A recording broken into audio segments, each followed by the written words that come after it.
would help spur competition and hopefully get us to the point where broadband is super cheap, super fast, super reliable. Ryan Singal is an Open Internet Fellow at Stanford Law School's Center for Internet and Society.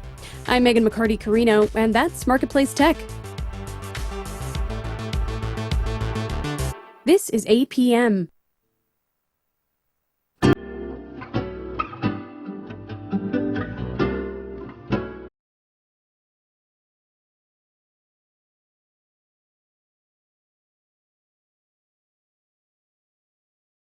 .43, it is Thursday morning on KSJE, and it is now time to talk a little bit about the San Juan Symphony. Thomas Heuser is joining me this morning to talk a bit about the symphony and their new season that starts very soon. Thomas is joining us remotely. There he is. Good morning, sir.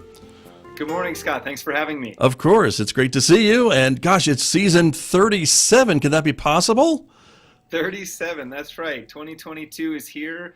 We're so excited for everything on offer this year, Scott. It's going to be a great year. Very good. And the theme of the season is Connect with the Pulse.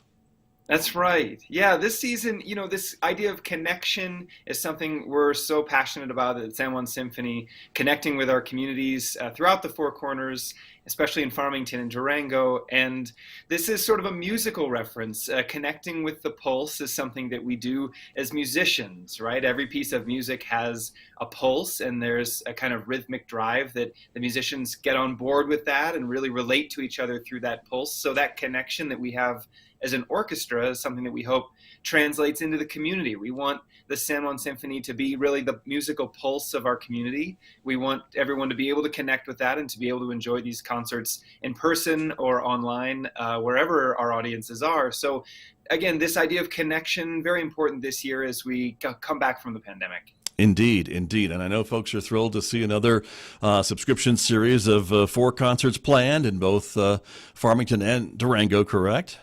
That's right. Yes. Yeah. One concert in Farmington, one concert in Durango. So those concert weekends, there's many opportunities to enjoy the music, no matter where you are. Right. And the reason that you and I are talking in August, though, is because season tickets are going on sale. They are already, I think, on sale, right, in some areas. And so that's a great offer and a great deal for folks to get on board with that.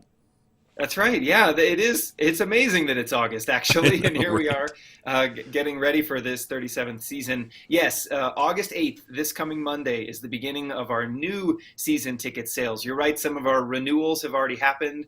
We are so grateful for all of our season ticket buyers, especially those who are renewing for multiple years. It means so much to have your support. But yes, August 8th, this Monday, new season tickets go on sale. And as you mentioned, we have some great deals. The first time season ticket buyers in Durango can take 50% off the price of their seats, and in Farmington 25% off. The seating costs are variable depending on which section you're in Durango and Farmington, but great deals, Scott. We want this to be something that is accessible to a really wide swath of our community.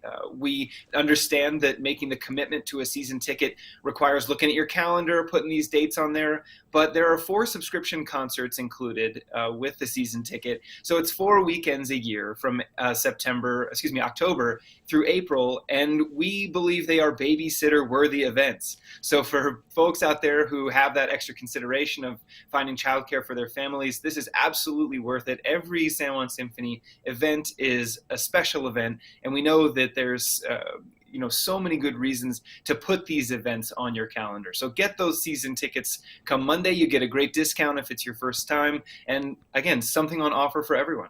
Very true, and that term is something I learned from you, Thomas Heuser, babysitter worthy, and it couldn't be more true, I think. Talk to me just a bit about what you have lined up for these concerts as we take a look at the poster, beginning with the first concert weekend in October, the 8th and 9th.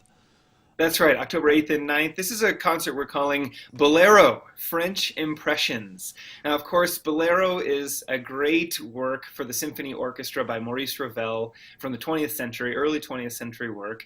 Ravel conceived this as a kind of exercise in rhythm and orchestration, and it has one of the great musical pulses of all time, this yan-ta-ta-ta-tun, ya-ta-ta-tun-tun-tun, this drum pulse that pervades the entire 15-minute work. And over that is this beautiful, familiar melody to many people. Ya di da da da da da dum ba da da di da di di da da da.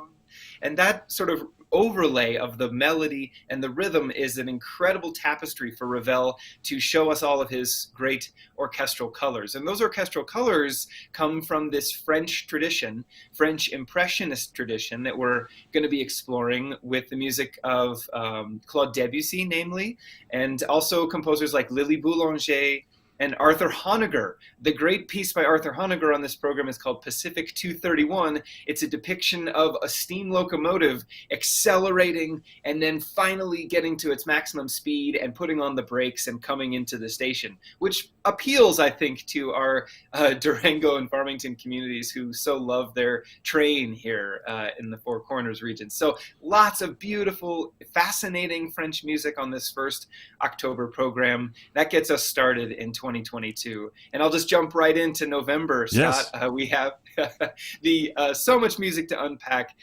We have the Mozart Requiem on offer in November. This is a work from 1791, the year that Mozart died.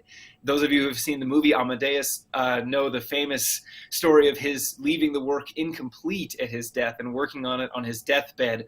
Maybe the movie's a little exaggerated, but still, this is Mozart's final musical statement. It is incredibly powerful. And we have 4 brilliant soloists coming from around the country and the Four Corners to participate with our community chorus in Farmington, the Caliente Singers, as well as the Durango Choral Society and the Chamber Singers at Fort Lewis College. So that's what's on offer just in the fall. It's really something. Very good. And those dates are the November 5th and 6th for our radio audience, so they can check their calendars and make plans to join the symphony. One thing I had neglected to mention is I am a board member of the San Juan Symphony, so I always like to disclose that to the audience. But that takes us into 2023, doesn't it? And 2 concerts there. It does, yes. And one thing we should mention is that for audiences interested in purchasing season tickets, of course, visit our website, sanjuansymphony.org. There you'll find instructions on whether to buy on our website or visit the Community Concert Hall's website, and phone lines. Operators are standing by. We're so excited to be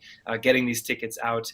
And there are other sort of off-subscription concerts that we'll talk about as well that include the Nutcracker come Christmas time. But you're right, 2023, February 2023, the Symphony will be back with our 3rd subscription program that's part of the season package. That concert's called Visionary Beethoven, and we are playing Beethoven's 7th Symphony. This is a work from 1813 that still today packs as much importance and power as any work created in the 19th century. You know, his symphonies are the most iconic in the repertoire. And my good friend James Foster said, well, if you pick an odd-numbered Beethoven, you can't go wrong. But this 7th Symphony is truly dynamic, exciting, passionate, and it has this very famous slow movement that we call the Funeral March. Oddly enough, it's not named that in the score, but it still has this connotation of being this incredible, passionate funeral dirge that I think is one of Beethoven's most popular musical works. And that's late February of 2023. Right, and then the we move 25th into and April the 25th of and 26th, I was going and our to just season finale this year, we're calling Poetry in Motion. This features Brahms's 4th Symphony, his final symphony. Lots of great masterworks on display this year, really hopefully playing music that people know and love. That's part of our mission this year, and connecting with everyone is to bring back these classic, great symphonic works for the orchestra to enjoy as well as the audience.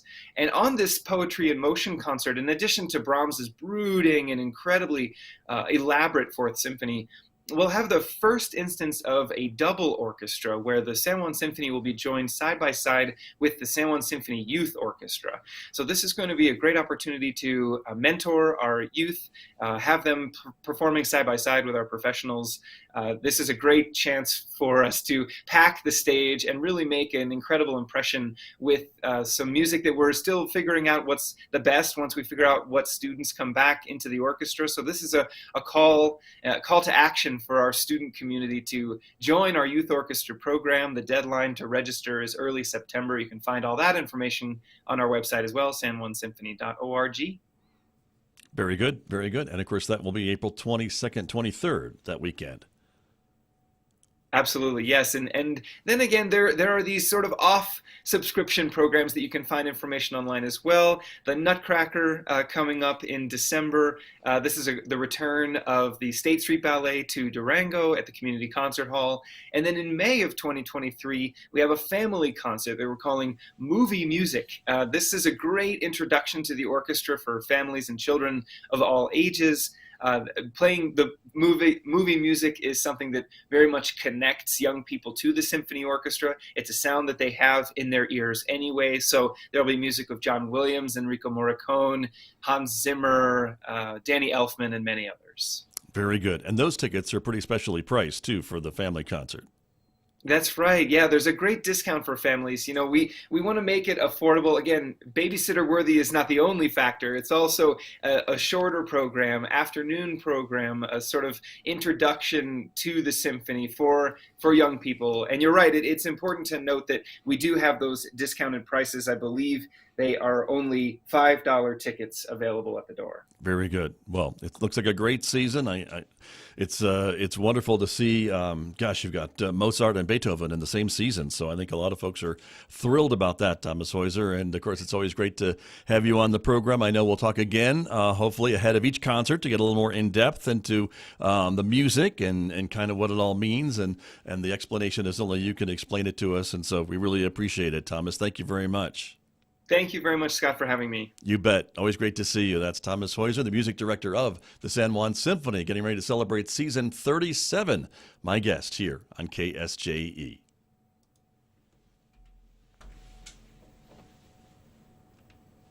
This is the